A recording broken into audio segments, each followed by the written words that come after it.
O Botafogo recebeu e já rejeitou duas propostas pelo Cuiabano. Uma delas vinda da Inglaterra, do Brighton, jogador que poderia atuar pela Premier League, mas não vai. Vai ficar aqui no Botafogo. Eu vou trazer um comparativo da venda mais cara de um lateral da história. Vou te mostrar o lateral do Flamengo, que está sendo negociado com o time também da Premier League, os valores envolvidos, para a gente poder problematizar e discutir um pouco mais sobre o real valor de mercado do Cuiabano, que talvez não seja nem de perto o que está sendo dito por aí. Vamos falar também sobre essa notícia bombástica agora do final da tarde. O Tribunal de Justiça do Rio de Janeiro, não é o de Justiça Desportiva, não, é o Tribunal de Justiça mesmo. Ele destituiu da presidência da CBF o Edinaldo Rodrigues. Portanto, neste momento, a CBF não é mais presidida pelo Edinaldo Rodrigues. Beleza? Se você não me conhece, meu nome é Manuel Thiago, eu estou todos os dias aqui trazendo para vocês 3 conteúdos sobre o Botafogo, para você ficar por dentro de absolutamente tudo do nosso fogão. Cara, eu produzo esse conteúdo há 4 anos com maior amor e carinho para você, torcedor do Botafogo, todos os dias, fielmente aqui no YouTube, e já somos de mais de 160 mil apaixonados em todas as redes sociais do canal do Manel. Portanto, venha fazer parte da nossa família, apoie o meu trabalho, se inscreva aqui no canal e larga o dedão no like para você me ajudar a doutrinar esse algoritmo, a me ajudar a distribuir esse conteúdo para cada vez mais irmãos de camisa botafoguense. Olha, a primeira notícia que eu vou começar com vocês aqui, sem dúvida nenhuma, é a do Edinaldo Rodrigues. A entidade máxima do futebol brasileiro está sem comando, por decisão do Tribunal de Justiça do Rio de Janeiro. O comando muda de mãos, sai das mãos do Edinaldo Rodrigues e passa para as mãos do Fernando Sarney. Olha que sobrenome poderoso, hein? Família Sarney, família lá do Maranhão, família que já teve até presidente da República, família de deputados, senadores, família muito poderosa. O Fernando Sarney vai ter a obrigação, enquanto interventor, de convocar novas eleições. E aí fica a dúvida, né? Será que essa é uma janela de possibilidade para que um outsider, tipo o Ronaldo Fenômeno, se candidate e quebre essa corrente de bandidos que comandam o futebol brasileiro durante tantas décadas? Ou será que o sistema não vai permitir que isso aconteça?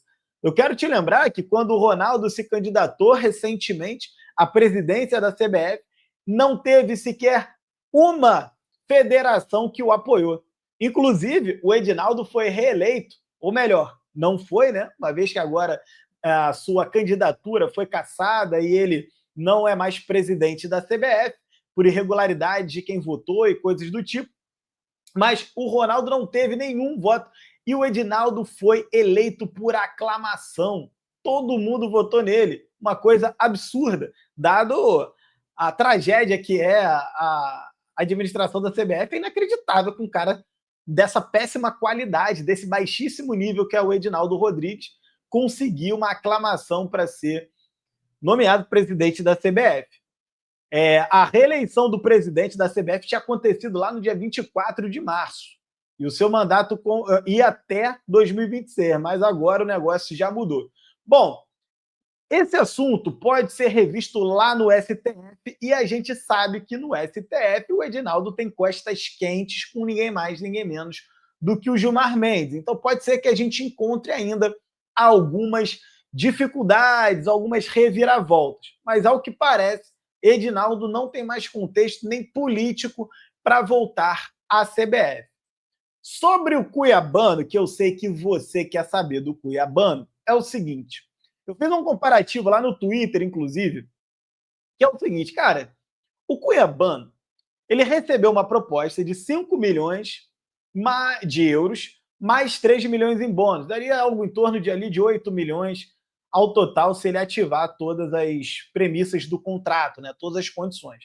Embora a gente saiba que é sempre complicado você se comprometer com condicionantes como essas, porque nem sempre tudo acontece da forma que você planeja. Olha o caso do Patrick de Paulo. Tinha lá um gatilho contratual para o João Textor comprar mais 50% do jogador, Só que o Patrick de Paula nunca conseguiu performar bem o suficiente no Botafogo.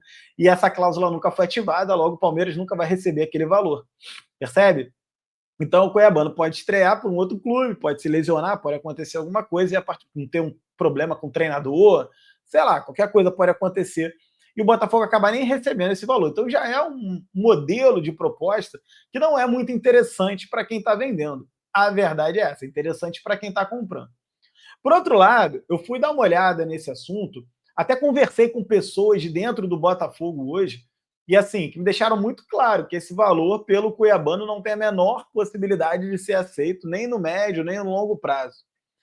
O Botafogo trabalha com a ideia de vender sim o Cuiabano em algum momento, assim como todos os jogadores têm um preço. Não se enganem, não há nenhum jogador no elenco do Botafogo hoje que não possa ser negociado.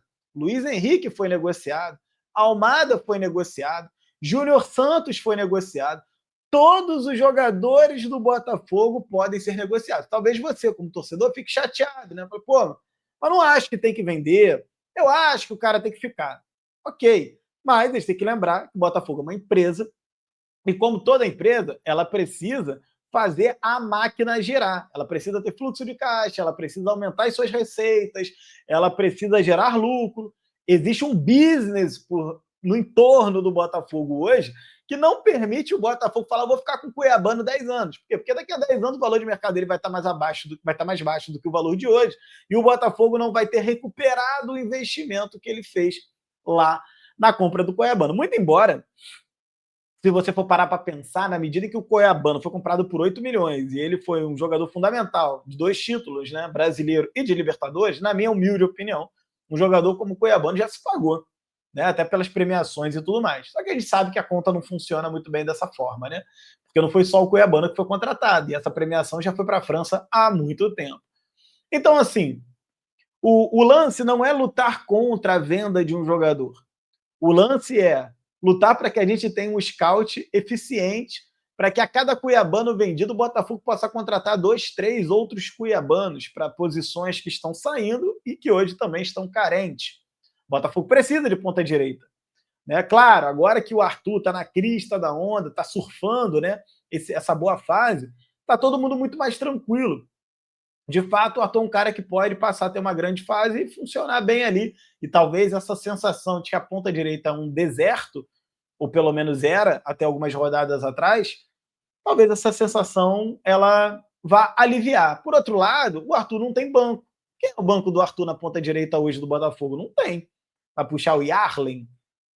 Poderia, por exemplo. Eu gosto muito do Yarlen, mas o Yarlen não sei se está pronto para isso. O Botafogo vai ter que contratar. Eu quero um jogador nível Bitelo para a ponta esquerda ali e tal, jogador nível Wendel, alguém desse nível ali para a ponta direita. Fato é que o Cuiabano, em algum momento, vai acabar sendo negociado. Eu fui apurar e eu descobri que o lateral mais caro vendido na história do futebol brasileiro foi de 11 milhões de euros. Então, meus amigos, se o lateral mais caro foi 11 milhões de euros, seria razoável a gente imaginar o Cuiabano sendo vendido por 15, por 20 milhões de euros? Talvez não. Claro que com o curso do tempo, inflação e tal, que não sei o que, os valores tendem a ir aumentando sim. Pode ser que a gente consiga fazer do Cuiabano a venda mais cara da história de um lateral no futebol brasileiro. E acredito que o Cuiabano tem sim margem para se valorizar demais no mercado. O Cuiabano sequer foi convocado para a seleção brasileira ainda. E o Cuiabano está jogando bola para ser convocado para a seleção brasileira. Claro que a gente não entende muito bem ainda como que o Carlo Ancelotti vai encarar essa seleção brasileira. Portanto, a gente não sabe se vai ter espaço com o Carlo Ancelotti e o Cuiabano, não. Eu acredito que sim, porque o Ancelotti chegando não vai ser uma convocação de cartas marcadas. Não sendo uma convocação de cartas marcadas, jogadores que jogam bola e estão em boas fases realmente podem pintar na seleção. O Cuiabano é um deles. Você ficar convocando o Guilherme Arana, com todo respeito, não está jogando o que o Cuiabano está jogando. E aí, se você for mergulhar ainda mais nesse assunto, você vai chegar em jogadores que estão sendo negociados com o mercado europeu, como, por exemplo, o Wesley do Flamengo. O Wesley está a ponto de ser negociado com o Manchester City já para estar à disposição do City nesse Super Mundial. Pelo menos é a matéria que eu estava lendo lá na coluna do Fla para poder trazer esses valores para você. E, cara, Se você for ver, o Flamengo está pedindo 45 milhões de euros ao Manchester City pelo Wesley. Eu não consigo acreditar que esses valores existam. Eu também não consigo acreditar que o Flamengo vai conseguir 45 milhões de euros no Wesley. Mas eu acho interessante observar a postura do clube, que chega para o mercado e fala: meu amigo, você quer levar o meu lateral de 21 anos, campeão da Libertadores e 2 vezes campeão da Copa do Brasil? Beleza. Então, me paga 45 milhões de euros. Acredito que é assim que o Botafogo tem que se comportar em relação ao Cuiabano. O perfil do Cuiabano é muito parecido com o do Wesley, do Flamengo. O Wesley tem 21, Cuiabano 22. O Wesley é campeão brasileiro e 2 vezes a Copa do Brasil. O Cuiabano é campeão da Libertadores e campeão brasileiro. 2 laterais jovens com um futuro enorme pela frente. Portanto, eu não acredito que deva haver grandes discrepâncias entre os valores das vendas do Wesley e do Cuiabano.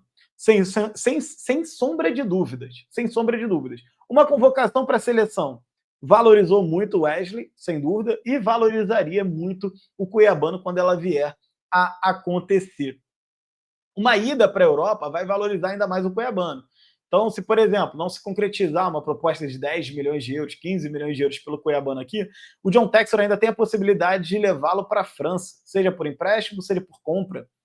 E a partir desse momento, o Cuiabano passa certamente a valer 15, 20, 25 milhões de euros, que é o quanto custam os laterais lá em solo europeu. A gente sabe que o cara pisou na Europa, ele passou a valer mais dinheiro. Então tem toda essa situação.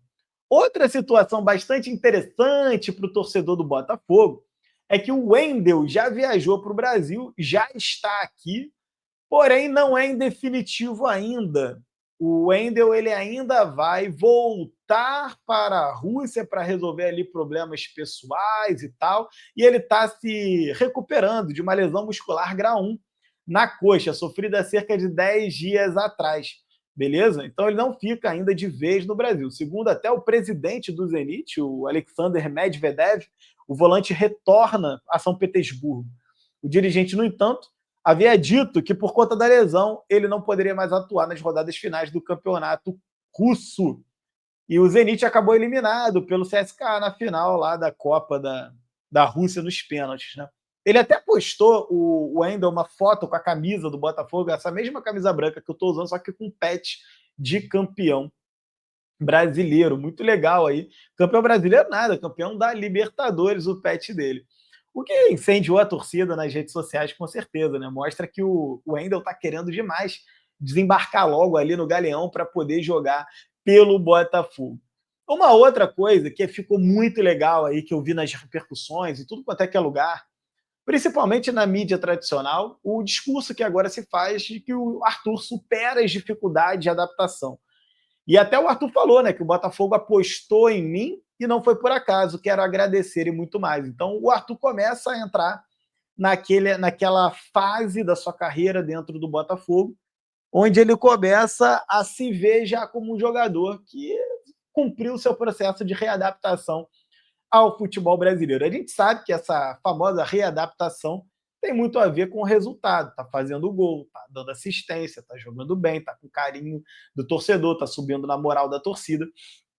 E aí, sobre o Arthur, galera, eu acho o seguinte: o Luiz Henrique, ele foi o melhor jogador das Américas em 2024. Ninguém vai conseguir substituir o Luiz Henrique.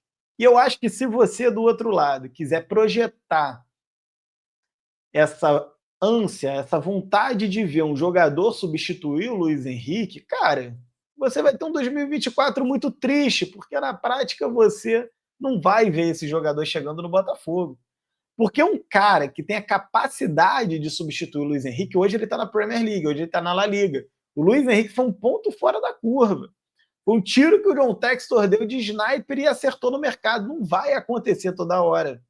Não é fácil encontrar um jogador com o potencial do Luiz Henrique pronto para performar, física, técnica e taticamente, mentalmente pronto para ser protagonista de um time campeão de Libertadores, campeão brasileiro. E não é fácil você encontrar esse perfilzaço de jogador por 8 milhões, 15 milhões, 20 milhões de euros por aí, não. Esses caras custam 50, esses caras custam 60. Esses caras estão na Espanha com a camisa do Barcelona, do Real Madrid, do Bayern de Munique, do Zenit da Rússia, como é o caso. É muito legal ver que o Arthur, ele tem 3 gols e 2 assistências, salvo engano, nos últimos 5 jogos. Está jogando muita bola o Arthur. Assim como o Botafogo está com 5 vitórias consecutivas nos últimos 6 jogos. Inclusive, essa sequência fez diminuir demais a pressão sobre o Renato Paiva. O Renato Paiva hoje vive ares muito menos turbulentos e muito mais tranquilos. Eu achei muito curioso que eu postei o vídeo da manhã, obviamente repercutindo o 3-2 do Botafogo sobre Estudiantes na Libertadores, e muita gente veio me dar uma cobrada no privado, né? Falou, pô, mas vem cá, você vai começar a passar pano, você vai começar a elogiar esse português, se você fizer isso, agora a gente tá ferrado. Primeiro, cara, minha opinião, porra, assim como a sua e de todos os outros é importante, mas minha opinião não é mais importante do que a de ninguém, beleza? E segundo, cara, eu não vou ficar aqui fazendo uma campanha fora Paiva com o cara entregando tudo aquilo que eu espero de um treinador. O Paiva está entregando um Botafogo em evolução? Tá. O Botafogo do Paiva claramente evolui, principalmente a partir do jogo contra o Fluminense.